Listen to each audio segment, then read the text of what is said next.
I'm Sean Dilley. And I'm Tony Grew. And this is our weekly podcast. Yes, it is, Sean. Here we go, week 3. How are you? You well? I'm doing good. Can you explain our surroundings to our lovely podcast listeners? Yes, of course. We're standing in the central lobby, which is one of the main public areas of the Houses of Parliament. It's where people can come and lobby their MP. And at the moment around us, there's lots of gangs of people being taken on a tour around the palace. Yeah, that's right, because the MPs have just gone home for the day. Well, they haven't actually. We're still in the adjournment debate. But but when people are listening, they went home hours ago. Well, I'm not. For accuracy, what's just happened is that the Police Reform and Social Responsibility Bill has passed all its House of Commons stages and is now going to be popped off down to the Lords.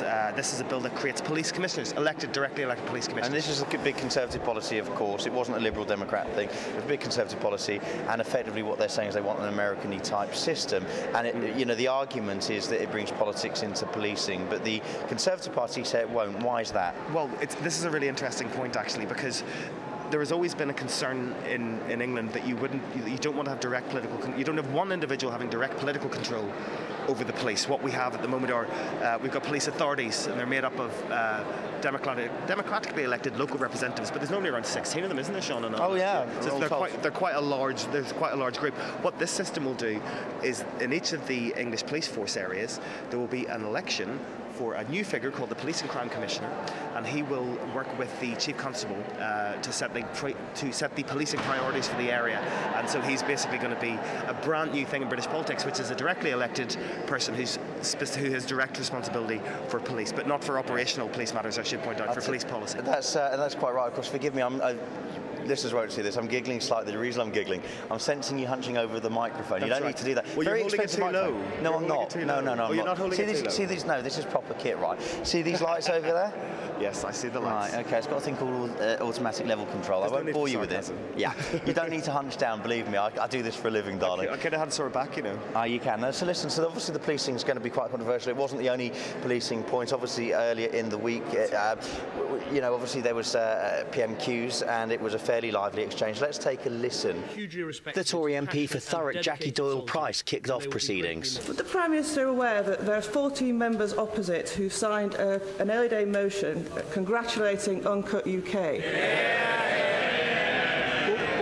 It's important for people to understand that UK Uncut refused to condemn this violence, and members opposite should remove their names from that early day motion. And there was quite a bit of knockabout with Ed Miliband and David Cameron teasing each other following the news that the Labour leader is to marry his long-term partner, Justine. Perhaps on behalf of everyone in the House, I can congratulate him and Justine on the happy news of their forthcoming wedding.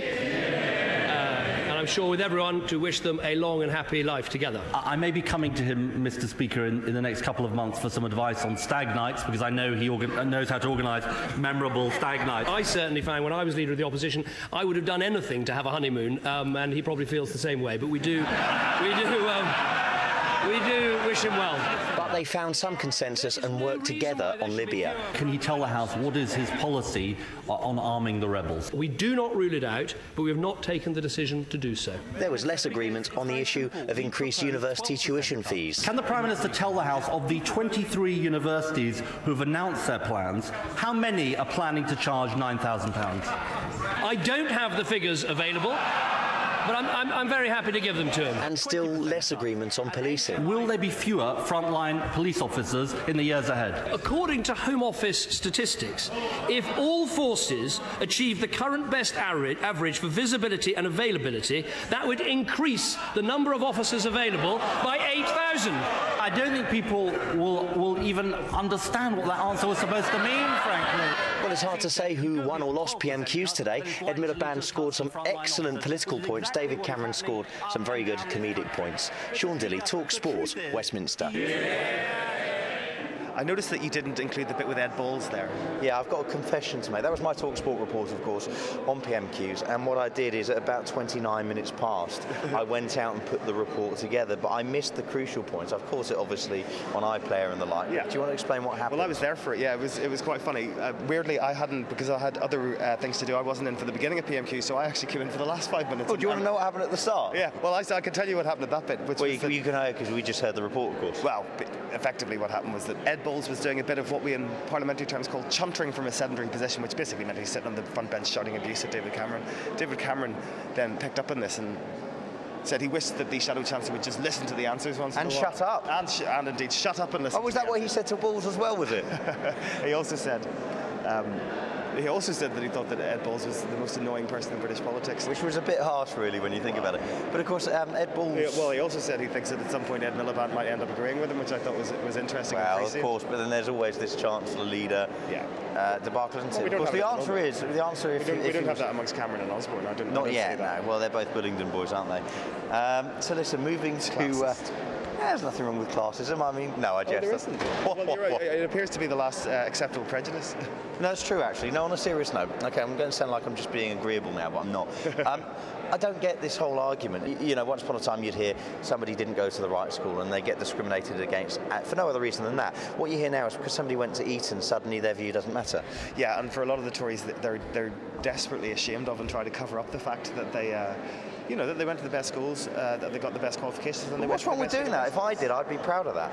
I guess it's seen as being elitist, and it leads to the idea, back in the 1960s, the Labour Party were putting out party political broadcasts talking about how so many members of the cabinet wore the same school tie because they all went to Eton. It's really difficult for them to if it's an entire cabinet, that's one thing. But of course, we have William Hague. No. The problem comes to the top. Let us not. Don't bring William Hague into it. Let's just say it like this: since the 1960s, the Conservative Party has been led by grammar school boys and girls, Edward Heath, Margaret Thatcher, John Major. These are people who came from reasonably modest backgrounds. They weren't the model of the Tory party, which was the party of the landed gentry, the party of Eton and of Oxford, and that has been, it's something that the new Tory party are sensitive about, and I think it's understandable why they're sensitive. Yeah, but do they? I mean, okay, we can all understand why they don't want to be seen as elitist, but it's an accident of birth, surely. Well, the accident of birth line, if let's put it like this, Sean, if 7% of the UK population go to a private school, go to a fee-paying school, and there's a much larger proportion of them, of people who went to public school represented both within the Conservative members of the cabinet but also within the Conservative members of Parliament, then it's a very easy thing for the Labour Party to turn around and say, you're elitist. I think there's more of a problem for the Labour Party, who claim to be the party of the working man. How many of their shadow cabinet have ever had a manual job? Okay, well, let's move on to a story in last week's Mail on Sunday. The MP Thomas Docherty, the story calls it Chardonnay Gate. Do you want to set out what happened? Thomas was in a bar called the Strangers Bar, which is a bar that's for MPs and their guests only. Those are the only people that are supposed to be in that bar, and in the associated part of the terrace that looks out on the House of Commons. Thomas had half a bottle of wine that suddenly went missing. He asked the barman where it was. The barman said, those people have taken it outside. Thomas approached those people. It was a couple of guys, one an elderly gentleman and one a much younger guy. And it transpired that, yes, they had inadvertently or whatever lifted Thomas's half a bottle of wine, but much more importantly than that, they weren't with an MP. They weren't even pass holders. They were random members of the public that had somehow managed to find themselves on the terrace of the House of Commons. I mean, clearly we can't go into too many security details being where we are, but we can understand how that happens because, of course, there are functions, there are parts of the palace people aren't ordinarily allowed in, but if they've got an invitation they can go to, and this place is sort of on the way out from some of those places. Yeah, exactly, and it does happen, but it's not supposed to happen. And it's fine for the Mail on Sunday to make light of it and call it Chardonnay Gate and try and present this as some uppity new Labour MP that's Thomas Docherty making a fuss over nothing. This isn't a fuss over nothing. This is a security issue, and if we don't take the security of this building seriously, then we're going to pay the consequences. Right, well, I think we should talk about security building more generally, and we'll do that in just a second. But I'll ask you categorically. Obviously, you spoke with Thomas the other day on this very subject. I'm aware, because the Metropolitan Police's version is that they were called to reports that a bottle of wine was stolen, not that it was a security issue. And the security point was made in the Mail on Sunday by Thomas Docherty and said if they're in a part of the palace where they shouldn't be, it's not very clever. Thomas went to find the security guard who wasn't in their place. I think that's another security issue. It may well have been presented to them or presented to the press bureau as the theft of a bottle of wine. The point is that that is what triggered the incident. There's a much more serious security issue to be answered there. That's a fair enough point. I respect your point on that. That's security here in the House of Commons. Finally, we'll finish up on Libya if we can. Sure. The Foreign Minister, Moussa Koussa, is his name. Well done. But he had fled for London on Wednesday. Libyans had said, no, he's just on a diplomatic mission. Except earlier in the day of recording, of course, they changed their view and they said, look, he told us he needed medical treatment. He went to Tunisia and and never came off. back.